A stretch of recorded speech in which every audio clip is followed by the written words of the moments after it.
یو سړي به د خدای نه سوال کو د پیسو دولت نو یا خدای پاک مال حضرت خضر په مخه راکړي چې دوا راته وکړي او خدای یو نیک سړی هر څوک چې وله راغی ویې څه وی وی یاره زه د خدای نه مال غواړم وی حضرت خضر دې غوښتې و زه وی وایم وی بس ما ته سوال وکړه چې ماله خدای پاک ډېر مال دولت راکړي وی داسې نه ده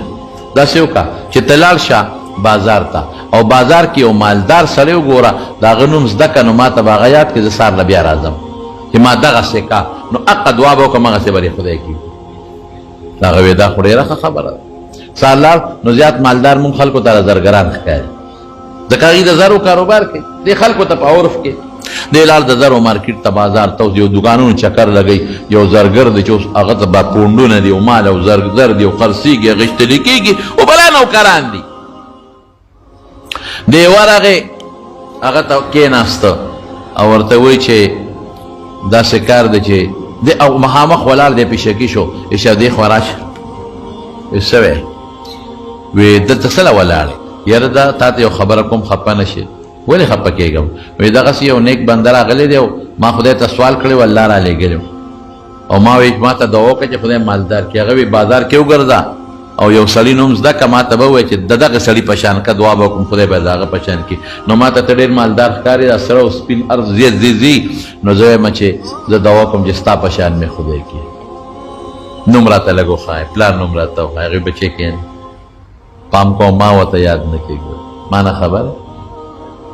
لاول خو دوه خبرې دي زما یو خبره خو زما دا ده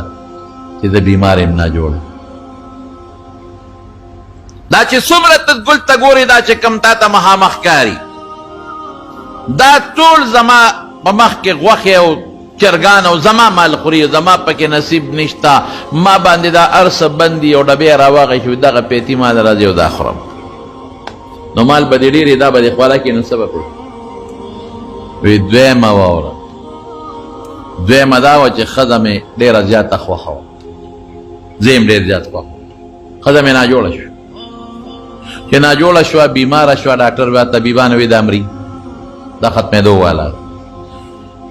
زه کېناستم چې ښځې دا ستا نه بغیر به ژوند څنګه تېرېږي چې ته نه یې خوښه مې ډېره وی ما ته وي څلورلس اعتبار دی خو ځکه مړه شم زما څلوېښتۍ کې به دې بله ښځه کړي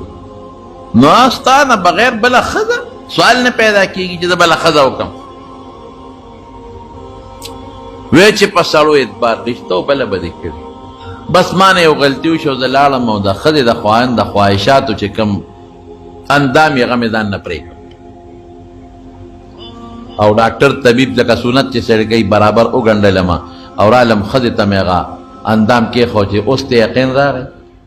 تاسو اوس خبره ته مرې او دې وخت کې زما خواهش ته نشي پوره کولی بله ښځه چې څه کوم زه پې څه کوم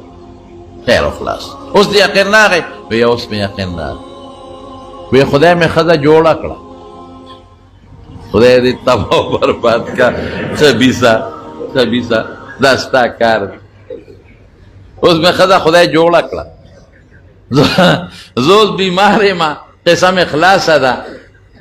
اسم نشم کولی د ښځو په مثال یم او زه ورته ناجوړ یم دغه پیتي مې خوراک دی ښځه مې جوړه کړه او اوس خفه کېږم اوس زه اسم نشم کولی دا چې څومره نوکران ته وینې که نه دا زما ټول څه د حلالو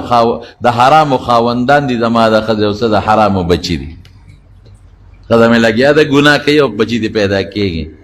ما سوال کوي چې زما په شان دی خدای کا غواړي کو زما په شان که نه هغه وی خدای دې بیخ وباسي دا ګوټ چاري راله ډېره ښه ده خو چې پرلت وغځم چې څه خورم نو زړه ته مې کېږي پرهیز مې نشته دی او چې څه کوم د خپلې بیبي سره د خپل شریعت او جایز مطابق نو هغې کې خدای پاک زه برابر